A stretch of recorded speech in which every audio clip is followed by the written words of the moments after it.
aqui, sou professor da casa, me sinto super à vontade e feliz de estar aqui na FIA. Obrigado pela FIA por de novo abrir esse espaço pra gente. Um prazer, vários amigos, vários rostos aí antigos de negócio aí ao longo dos últimos 3, 4 anos. Minha jornada é bem mais breve do que a do Marcelo. Essa história aí de não sei quantos anos que o Fred falou, achei que foi muito exagerada. Mas é bom rever os amigos. Só para vocês terem um pouco de background, eu comecei nas consultorias, tive uma passagem na indústria e tô desde 2011 empreendendo aí junto com o Fred, que é meu parceiro aí, um pouco parecido ali com a história. A gente começou numa startup de tecnologia, na leva do Marcelo, mas a gente faltou ali um pouco de cabelo branco, tomamos uma surra, abaixamos a cabeça, fomos de novo empreender na agência, aí num negócios com o nosso capital, com o nosso risco. A agência cresceu, a F2, tem aí 120 pessoas, várias contas, o negócio foi bem. E aí, há uns 2 anos atrás, o bicho do empreendedorismo mordeu de novo, não se seguramos e criamos uma nova empresa chamada Gaspers.ai, que é uma empresa focada em inteligência artificial, muito juntando o que a gente aprendeu, o que a gente sabe e pegando essa questão de IA, focada no marketing e comercial, que são as áreas que a gente domina. É isso. Pode passar, Malu, por favor? Eu dividi minha apresentação em 2 blocos. Eu tenho 20 minutos, Fred? Tá bom. Eu dividi em 2 blocos. Eu vou falar sobre agentes de IA, tá? Que é um subcampo da inteligência artificial, mas acho que talvez o que está mais quente é o que está bombando, é o que está sendo discutido. Então eu dividi em 2 pedaços. Na primeira parte, nos primeiros 10, 15 minutos, eu vou introduzir um pouco o tema, pôr a gente na mesma página, e depois nos próximos 15 eu vou mostrar um pouco o que a gente está fazendo na prática, os resultados. Porque uma das dificuldades que eu sinto é que tá todo mundo querendo usar IA, muito se fala de IA, mas na hora que você desce lá no dia a dia mesmo e vai olhar na prática, você vê muitas aplicações pontuais. Eu uso o ChatGPT para me ajudar como um top partner. Eu crio uma imagem no Midjourney. Eu ouvi dizer que alguém faz isso, mas eu vejo ainda poucas coisas na operação, porque o que move nossos negócios? O dia a dia da execução. É ali que se ganha ou que se perde o jogo, como colocaram. Então, eu tenho sempre tentando falar, gente, tá bom, tem a IA aqui na nuvem, mas e aí? Para melhorar meu fluxo de pedido comercial, para aumentar a produtividade da agência, para vender mais consórcio, o que a gente está fazendo? Eu vou mostrar alguns exemplos e contar alguns exemplos práticos. Beleza? Vou compartilhar a apresentação no Zoom. Tá ótimo. Começamos agora também no PPT. Salve aí, pessoal do YouTube. Aqui, por que você está falando de agentes de IA? Na verdade, não sou só eu. Olha que dado interessante. Esse gráfico aqui confuso ali da direita, mas ele mostra dos assuntos de inteligência artificial que foram falados em earnings calls. Earnings calls são reuniões que as grandes empresas de capital aberto têm que fazer trimestralmente. Então você vê que a linha verde, no Q4, ou seja, no último trimestre de 2024, a palavra agentes de IA aumentou em 330%. Por quê? Porque as grandes empresas já entenderam que é ali que vai ter ganho de eficiência, ganho de produtividade. Essa é a agenda que está nas grandes companhias. E um dos desafios que a gente tem aqui no Brasil e também na nossa economia é como é que a gente faz para usar IA sem ser a GE, sem ser a Siemens? Putz, mas eu sou uma indústria de implante dentário em São Paulo. Eu sou um pequeno varejo, eu sou uma agência de publicidade média, grande. Então, também, essa tecnologia, a gente, enquanto sociedade mesmo, deveria adotar para gerar mais riqueza e não ficar sendo só o consumidor de tecnologia. O que é o agente de IA? Qual que é a diferença, Felipe? Eu nem sei direito o que é inteligência artificial, você já está falando do agente de IA. O que acontece? Quando a gente usa os softwares mais comuns, que são ChatGPT para texto, que eu sou o usuário, eu vou direto no modelo, que no caso ChatGPT é um LLM, um Large Language Model, um software, e faço uma pergunta, e fico interagindo igual o Marcelo comentou. Faço uma pergunta, faço outra pergunta, e vou e volto. Esse modelo, ele foi basicamente treinado com conhecimento disponível na internet, que é coisa pra caramba. Ele é bem inteligente, se a gente puder colocar assim.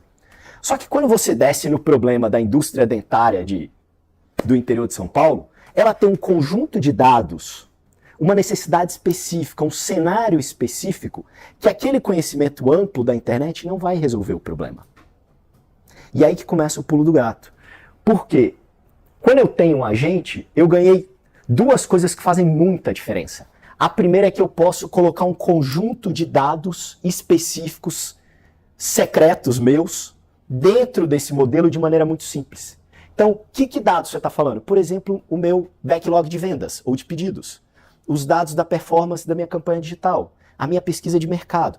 Tudo isso eu posso transformar numa memória ou num conjunto de testes para esse agente. E esses dados não estão disponíveis na internet. Além disso, eu consigo agora fazer ações. O que é ação? Por exemplo, a gente está discutindo, a gente tem um grande varejista.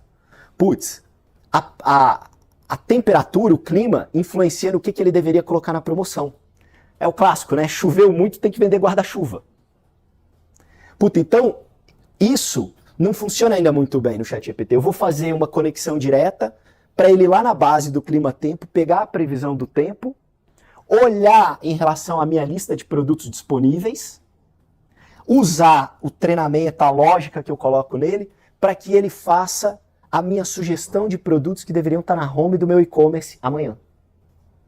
E eu vou receber um e-mail às 7 da manhã com essa sugestão. E aí depois eu decido ou não. Então esse é um caso concreto que nós estamos discutindo como fazer. Então o agente ele muda, porque ele sai de uma interação simplesmente de uma inteligência genérica, que é muito legal, mas ele começa a entrar no desafio daquela empresa. E aí a gente tem discussões com consórcio, empresa de granito, varejista, não importa. Porque no fim, e é legal ouvir, né, as pessoas conectar com o que eles estavam falando, né? Onde que está pessoas, processos e dados, né? O agente de IA junta essas coisas. Por quê?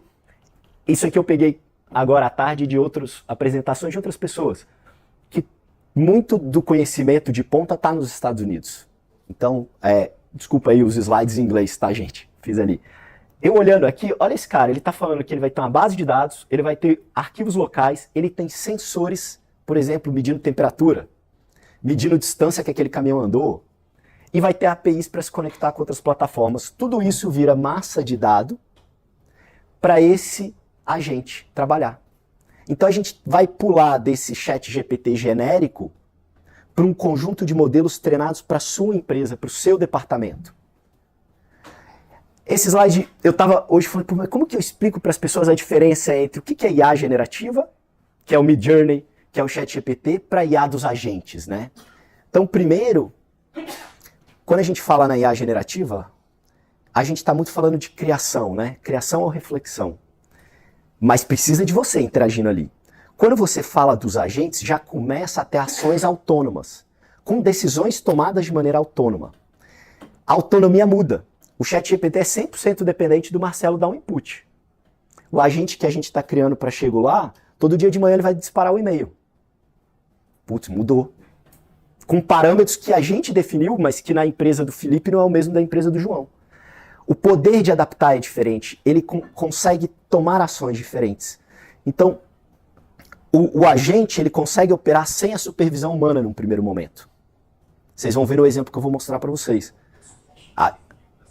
A gente ainda acha que é necessário uma revisão, tá? Na prática. Mas é diferente no nível de supervisão humana. O que a gente está fazendo, Felipe? Isso aqui era teoria até agora. O que você está construindo, né? Junto com seus colegas? A gente tem uma tecnologia própria que chama Gaspers.ai, que é um orquestrador, tá? Ele vai conectar as pontas. Na prática, a gente começou a criar vários agentes especializados. Então, cada marca da agência F2 tem lá pelo menos 5 agentes. Vai ter um planner de social media, vai ter um redator, vai ter um revisor de SEO, vai ter o cara que otimiza a mídia, vai ter o controller financeiro. Mas por que você está fazendo vários? Porque o agente ele tem que ser específico. Específico por quê? Porque o conjunto de dados que ele recebe, o conjunto de treinamento que a gente dá é específico. E olha que louco, ele replica as nossas equipes humanas. O cara que é o redator, ele tem um skill set, ele tem um conjunto de conhecimentos muito diferente do analista de mídia. E eu já me antecipando, a gente está criando parceiros para cada uma das nossas pessoas. A IA, ela é copiloto, o humano é o piloto ainda. O agente está só dando um passo a mais nessa direção. E aí o Gaspers faz com que a gente precise de uma interface de tecnologia, por quê? eu preciso me conectar nas bases de dados. Num Google Analytics, num Google Ads, num CRM da vida. Eu preciso ter modelo, eu preciso estar conectado na OpenAI, por exemplo, ou no DeepSeek, que são os modelos de reasoning. O cérebro da coisa, nós não vamos fazer aqui no Brasil. Já era, gente, esse é um jogo que nós já perdemos. Esse é um jogo igual browser de internet, vai ter 3, 4. A questão é o que a gente constrói. Então, isso aqui vai vir de fora, beleza, tá tudo bem, o cérebro da coisa. Só que a gente, se entender como criar esses modelos, esses agentes com os nossos dados, vai ganhar muita produtividade. Passa mais uma. O que a gente aprendeu pragmaticamente? Primeiro, quando você fala de agente, você precisa ter um caso concreto. Não dá para você falar assim para mim: ah, Felipe, eu quero um agente que vai resolver minha área de marketing. A área de marketing ela é composta por muitos profissionais. Um departamento de marketing. Tem alguns CMOs aqui na sala. Então é a mesma lógica. Quando você pensar no agente, um jeito fácil é de você pensar numa função. Você tem o cara que escreve texto de SEO. Ele é diferente do meu redator publicitário. Dá para pôr na mesma pessoa a função? Dá, né? Dá para ter o pato. Mas nesse caso é melhor você ser especialista. Então você tem que ter clareza do que você quer. Outro exemplo que a gente estava trabalhando lá, a gente vai para um cliente discutindo otimizar a fila de pedido comercial dele. Uma coisa super tática, mas ele falou, puta, todo dia a gente gasta 1h30 para começar o dia com esse problema. Então você tem que ter muita clareza do caso de uso. Depois você tem que escolher o conjunto de dados que responde àquele caso de uso. Melhoria contínua. Porque não adianta fazer o agente. Quem trabalha comigo sabe que eu estou há 1 ano e meio passando nervoso. Porque o negócio vai, mas não funciona muito bem. Aí o usuário fala, pô, isso aqui tá uma bosta, Felipe. Eu fico puto, né? Eu falo, miserento. Em vez de você reclamar, você tem que vir aqui e mudar o quê? O treinamento que a gente está dando pro agente de IA. Eu tenho feito várias reuniões com os redatores, né? Vamos pegar esse exemplo. A lógica, quando você está na lógica ainda inteligência artificial 1.0, você só vai pensar em prompt. Ah, preciso melhorar meu prompt. Ó, já está fora de moda. Desatualizou. Porque o próximo passo é treinar o seu agente de IA. Você escreve um documento com o que ele tem que fazer, então o exemplo das regras. A gente agora, cada cliente tem pelo menos umas 5 páginas de cartilha de redação. Do's and don'ts. Quais hashtags usar, quais palavras pode, quais que não pode, o que o cliente odeia. Isso estava tudo na cabeça do redator. Passou para um documento de texto. Quando o output da inteligência artificial não é o que a gente quer, o que a gente fazia? Ia no prompt e escrevia, revise o texto. E eu falo para os redatores, não é esse o processo. Volta na cartilha de redação, relê ela. Tava lá escrito que tinha um limite de 4 hashtags? Ah, não tava. Então.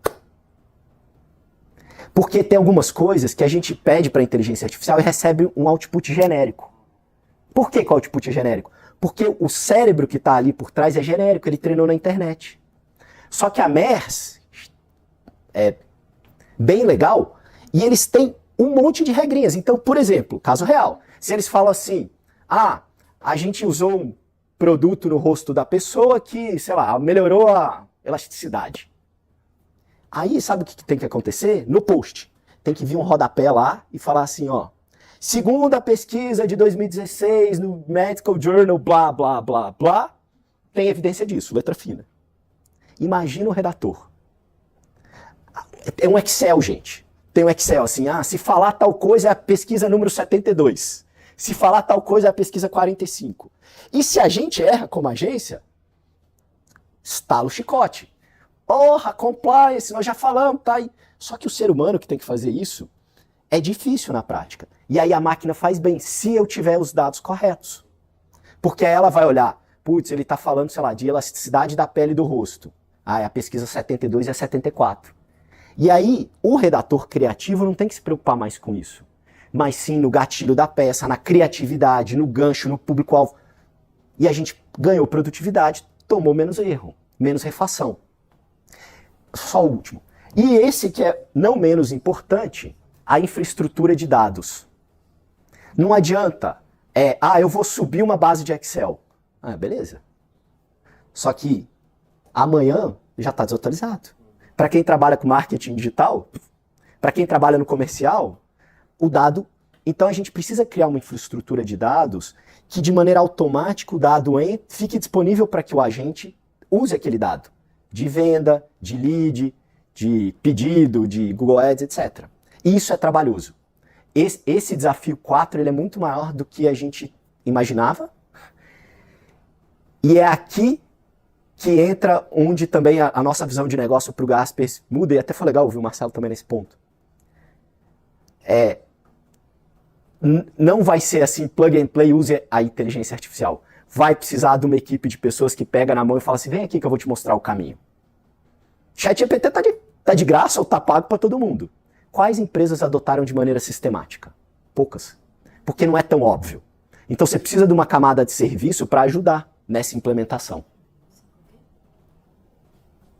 Eu tentei 8,5, ele me deu. E na prática, o que a gente está fazendo? Me mostra um exemplo, vamos lá. Esse aqui é um dos meus favoritos. É o agente de mídia, BI, eu que sou mais chatão, chamo ele de controller. Fred odeia o nome, mas eu gosto. Imagina, olha os perrengues que a gente já passou, casos reais. Chega numa segunda-feira na agência, há uns anos atrás, e alguém fala assim pra mim, então a gente tem um problema, a gente estourou em R$26 mil a conta do cliente. Que por acaso tá nessa sala, virou amigo, né? Depois desse perrengue. R$26 mil, imagina, eu não tinha um puto na época. E você chega segunda-feira, sabe o que aconteceu? Era quinta, era feriado, o cara tinha que colocar um orçamento de R$100 depois de, sei lá, 1.000. Acontece. E nós vimos só na segunda. Então esse é um trauma que eu carreguei, eu falei, eu vou resolver isso um dia. O que nosso agente faz hoje? Ele está conectado na API do Google Ads. O dado está disponível todo dia. Ele tem um serviço de e-mail treinado. E ele tem uma série de regras. E tem, por exemplo, um input que é o quê? O orçamento do cliente. Então, todo dia de manhã, o que ele faz? Ele simplesmente pergunta para ele mesmo. Está tudo bem com o orçamento? Estou falando de uma maneira simples, mas ele faz esse check. Só que ele faz em 90 campanhas em 20 clientes. E aí, de manhã, dispara um e-mail. Dizendo se eu estou abaixo ou acima do orçamento, se o CPL mudou, quais são os pontos críticos. Então, ele conectou dados, aqui tem uma infraestrutura de dados, com um conjunto de regras, relatórios que a gente criou, e ele usa, aqui a gente está no 4.0 de modelo. Então esse é um exemplo. Passa mais uma, Lu. Aqui, ó, tangibilizando isso. Conexão via API, o dado é atualizado diariamente. O Gaspers vai lá no Google Ads, traz o dado, só que ele não traz tudo. Ele traz um dataset limitado, que são os dados mais importantes, que eu defini, com o meu conhecimento, junto com o meu time. Vai lá no Meta, faz a mesma coisa. Ele cria um data lake no Gaspers. Ele cria uma base intermediária, porque não adianta você mandar o ChatGPT ler seu Google inteiro. Não vai funcionar direito. Depende do que você quer. A gente criou uma interface para o usuário cadastrar orçamento e meta, quantos leads ele quer em cada campanha, no período. E a gente criou uma regra, uma árvore de decisão de análise. Putz, vamos, exemplo prático. Na campanha A caiu em 50% o número de leads lá, de Alaris. A primeira pergunta que a gente se faz é, o orçamento caiu 50%? Ah, sim. Pô, se o orçamento caiu, então o orçamento diminuiu, a campanha gastou 50% a menos? Sim. Ah, então qual a próxima hipótese? Talvez a gente tenha uma maior competitividade e a gente está aparecendo menos nos anúncios. Verifica a parcela de impressão, verifica tal, tal, tal. Então a gente criou uma lógica de decisão que estava na cabeça dos analistas de mídia, mais a minha, e treinou o modelo com isso. Aí aqui, para vocês verem um exemplo prático, isso é um output que saiu de um relatório diário. Ele foi lá, foi na campanha e falou, ó, eu tive uma queda de CPL. Quais são as minhas hipóteses? A queda de CPL pode estar associada a uma melhoria na segmentação ou na relevância do anúncio, refletida pelo CTR. Entretanto, a parcela de impressão é baixa, que pode te sugerir uma limitação de alcance. O que eu te sugiro fazer? Ó, eu sugiro você ajustar o lance e monitorar a eficiência. Na de baixo, ele faz a mesma análise. Putz, aqui o CPL foi para a lua, estourou o custo do CPL. Quais são as minhas hipóteses? O que eu recomendo você fazer? Isso é actionable, isso ajuda o meu time. Esse cliente tem 90 campanhas ativas. 7 da manhã, o analista vai chegar, em vez de olhar 90 e ele ter que fazer mentalmente cada uma dessas etapas dessa árvore de raciocínio lógico, ele vai pegar isso daqui. Pode ser que esteja errado. Acontece, o modelo alucina, às vezes erra e tal. A gente já está com uma taxa de erro menor. Mas mesmo assim eu tenho um ponto de partida. Isso é um caso prático, útil, que tem algo tangível. E para que isso aconteça, por exemplo, esse framework aqui, que, por exemplo, é parecido com o do iFood, fato, causa e ação, né, para quem já ouviu, a gente definiu como a gente quer o framework, o output do agente. Então, você consegue dar diretrizes. Eu quero que você gere hipóteses e ações recomendadas. Eu quero que você traga a variação do CPL de conversões. Tudo isso você vai parametrizando, e por isso que o agente que compra mídia para Lares vai ser ligeiramente diferente do agente que compra mídia para Chegular, que vai ser diferente para o outro. Essa aqui, por exemplo, essa análise, a gente compara sempre com o mesmo dia da semana anterior. Por quê? Porque nesse cliente é mais relevante comparar, porque tem uma sazonalidade de dia da semana. Então, essas especificidades tornam o seu agente, a qualidade do output, muito mais poderosa. Quais são as etapas para você criar os seus agentes? Primeiro, você precisa olhar para o que você quer. Aonde está doendo no seu negócio, no seu departamento? E aí você vai criar uma matriz de priorização, esforço, impacto, disponibilidade de dados. Vai escolher 2 ou 3 casos e vai fazer um protótipo. Num primeiro momento, o que a gente chama de protótipo sujo, ou uma POC, que você simplesmente pega ali os dados, uma planilha de Excel, junta com algumas regras, cria, e vê se o resultado, o output, tem a qualidade que você quer. Para depois você construir a infraestrutura de dados, escalar, disponibilizar e coisas do tipo. E por fim, não menos importante, você precisa treinar as pessoas. Porque apesar do agente ter o seu grau de autonomia e eficácia, nada adianta se o ser humano não usar aquele output. Por enquanto. Em alguns meses a gente já vai começar o agente a operar sistemas. Mas ainda assim vai ter uma camada de gente por um bom tempo. Pode passar a mão. Qual que é a nossa visão de futuro? Para cada time, para cada pessoa, para cada conjunto de pessoas, você vai ter um conjunto de agentes. Trabalhando junto. Então o agente, um exemplo que eu gosto de trazer. É razoável para alguém hoje em dia, que é da área financeira, fazer modelo sem o Excel? Não, é descabido. É razoável para alguém que é da área do design desenhar sem um Photoshop? Não sei que seja um artista de rua, descabido. Da mesma maneira que no futuro vai ser não razoável você fazer qualquer tarefa cognitiva sem o auxílio da IA. Só que a questão é como a gente treina as nossas IAs para o nosso contexto específico. E aí que os agentes entram. Seja uma companhia de dança, uma indústria médica, de prótese, uma agência, cada um tem um microcosmo e uma micro necessidade. Então você vai ter pessoas e agentes trabalhando juntos. Era isso, gente. Queria agradecer, abrir para perguntas.